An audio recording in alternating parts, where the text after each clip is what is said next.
চটপট মুখরোচক ডিম দিয়ে বানিয়ে ফেলুন এই ডিনার রেসিপি।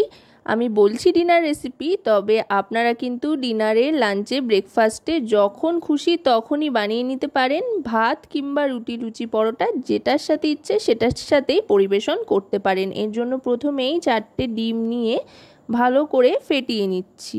আর এই রেসিপিটা কিন্তু বানানো খুব সহজ, ঘরে থাকা মোটামুটি সাধারণ উপকরণগুলো দিয়ে আপনারা বানিয়ে ফেলতে পারবেন, আর খেতেও দারুণ হয়। এবার এই 4টে ডিম যেটা ফেটিয়ে নিয়েছিলাম সেটা সাদা তেল গরম করে ঢেলে দিয়ে একটু ভাজা ভাজা করে নিচ্ছি, মানে ডিমের ঝুরি বা আন্ডা ভুজি তৈরি করে নিচ্ছি। তবে এক্ষেত্রে মাথায় রাখতে হবে আন্ডা ভুজিটা কিন্তু একটু বড় বড় করে রাখতে হবে, মানে ডিমের টুকরোগুলো বা পিসগুলো একটু যাতে বড় বড় থাকে। আর এতে কিন্তু নুন, হলুদ বা কোনো রকম কোনো মশলাপাতি আপাতত ব্যবহার করছি না, শুধুমাত্র ডিমটাই এভাবে ভেজে নিচ্ছি। ব্যাস, ডিমটা কিন্তু ভাজা হয়ে গিয়েছে মোটামুটি। এবার গ্যাসের ফ্লেমটা লোতে করে দিয়ে এই ভেজে নেওয়া ডিমগুলো তুলে নেব। ব্যাস, ডিমটা তোলা হয়ে গেল। এবার আরও একটু সাদা তেল অ্যাড করতে হবে, বেশ খানিকটা পরিমাণে সাদা তেল দিয়ে এবার এতে দিয়ে দিচ্ছি রসুনের টুকরো বা রসুন কুচি। এই ক্ষেত্রে রসুন কুচি করে দেবেন, তাহলে দেখবেন রসুনের বেশ একটা স্ট্রং অ্যারোমা এই রান্নাটার মধ্যে থাকবে, যেটা কিন্তু রান্নার স্বাদকে অনেক গুণ বাড়িয়ে তুলবে। রসুনটা ভাজতে ভাজতে এবার দিয়ে দিচ্ছি এতে পেঁয়াজ কুচি। রসুনটা লাল হওয়ার আগেই কিন্তু পেঁয়াজটা দিয়ে দিতে হবে। এবার পেঁয়াজ আর রসুন দুটো একসাথে ভাজতে থাকবো।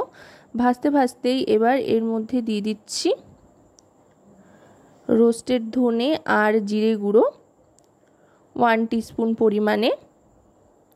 তারপর দিয়ে দিচ্ছি হলুদ গুঁড়ো, এটাও 1 টিস্পুন পরিমাণে দিয়ে দেব।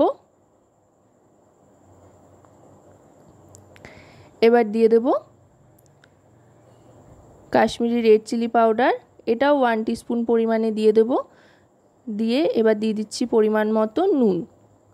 সমস্ত গুঁড়ো মশলাগুলো দেওয়ার পর এবার সামান্য একটু জল দিয়ে দিচ্ছি যাতে লেগে না ধরে, সেই জন্য দিয়ে এবার ভালো করে এটাকে মিশিয়ে নেব।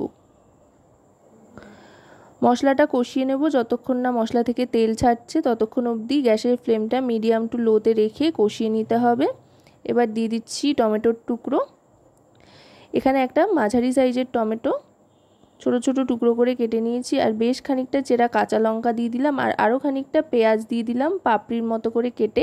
এটা নরম হবে কিন্তু তবুও বেশ একটা ক্রাঞ্চিনেস থাকবে, তাই আগে খানিকটা পেঁয়াজ কুচি ভেজে নেওয়ার পর পরে আবার এভাবে খানিকটা পেঁয়াজ দিয়ে দিলাম। দেখতেও দারুণ হবে এতে করে। দেখুন মশলা কিন্তু কষে গিয়েছে, আর পরে যেই টমেটো পেঁয়াজ দিয়েছি এগুলো অনেকটাই নরম হয়ে এসছে। এবার কিন্তু গ্যাসের ফ্লেমটা লোতে করে দেব। লোতে করে দিয়ে এবার যে আন্ডা ভুজি বা ডিমের ঝুড়িটা তৈরি করে রেখেছিলাম সেটা এতে দিয়ে দেব। দিয়ে এবার মশলার সাথে ডিমটাকে ভালো করে মিশিয়ে নেব। আপনারা কিন্তু এভাবেও এটা বানিয়ে খেতে পারেন, তবে এটাকে আরও একটু টেস্টি করে তুলতে আরও কয়েকটা কাজ বাকি রয়েছে। সেটা হচ্ছে সামান্য একটু জল দিয়ে দিচ্ছি। এটা চাইলে আপনারা শুকনো শুকনোও বানাতে পারেন, তবে আমি যেহেতু বললাম ডিনার রেসিপি, চাইলে আপনারা ভাতের সাথেও সার্ভ করতে পারবেন, সেই জন্য সামান্য একটু জল দিলাম। জল দিয়ে এবার গ্যাসের ফ্লেমটা লোতে করে দেব। লোতে করে দিয়ে সবটা এক ধার করে নিয়ে একটু ফুটতে দেব ঢাকনা চাপা দিয়ে। লো ফ্লেমে এটা একটু ফুটতে থাকুক, ততক্ষণে একটা সস রেডি করে নেব। এই সসের জন্য প্রথমেই 1 চামচেরও কম কর্নফ্লাওয়ার নিয়ে নিচ্ছি। কর্নফ্লাওয়ার যদি না থাকে হাতের কাছে তাহলে ময়দা নিয়ে নিতে পারেন। এবার দিয়ে দিচ্ছি সয়া সস, তারপর দিয়ে দেব চিলি সস, এবার দিয়ে দেব টমেটো সস।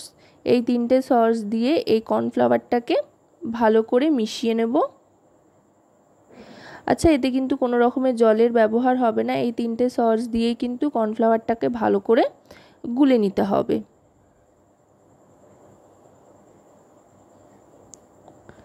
ভালো করে গুলে নিলাম। কর্নফ্লাওয়ারটাকে 3 রকমের সস দিয়ে। এই সসটা কিন্তু রেডি হয়ে গেল। এবার এটাকে ডিমের রেসিপির সাথে মিশিয়ে দেব। ঢাকনাটা এবার সরিয়ে নেব। সরিয়ে নিয়ে একটু নাড়াচাড়া করে নিতে হবে। আর গ্যাসের ফ্লেমটা কিন্তু লো থাকা অবস্থাতেই পুরো কাজটা আপাতত করব। দেখুন ঝোলটা কিন্তু ফুটে উঠেছে। এই যে ঝোলটা, এটা বেশ একটু থিকও হয়ে আসবে আর বেশ একটা গ্লসি গ্লসি ব্যাপার আসবে। তার জন্যই কিন্তু কর্নফ্লাওয়ারের সাথে 3 রকমের সস এখানে মিশিয়ে নিয়েছি। এবার যেটা এর মধ্যে দিয়ে দেব।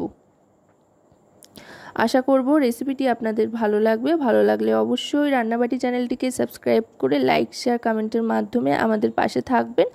আর পাশে থাকা বেল আইকনটি অন করে নেবেন সবার আগে সমস্ত রকম নতুন রান্নার নোটিফিকেশান পাওয়ার জন্য। কারণ আপনাদের নিয়ে আপনাদের জন্যই কিন্তু আমাদের চ্যানেল রান্নাবাটি। তাই আপনাদের প্রত্যেকটা লাইক কমেন্ট শেয়ার সাবস্ক্রাইব কিন্তু আমাদের অনেক অনেক উৎসাহিত করে নতুন নতুন ভিডিও তৈরির জন্য। দেখুন এটা কিন্তু অনেকটাই ঠিক হয়ে এসছে আর দারুণ সুন্দর একটা কালার চলে এসছে। এবার গ্যাসটা অফ করে দিয়ে এটাকে সার্ভ করে দেবো গরম গরম খাওয়ার জন্য।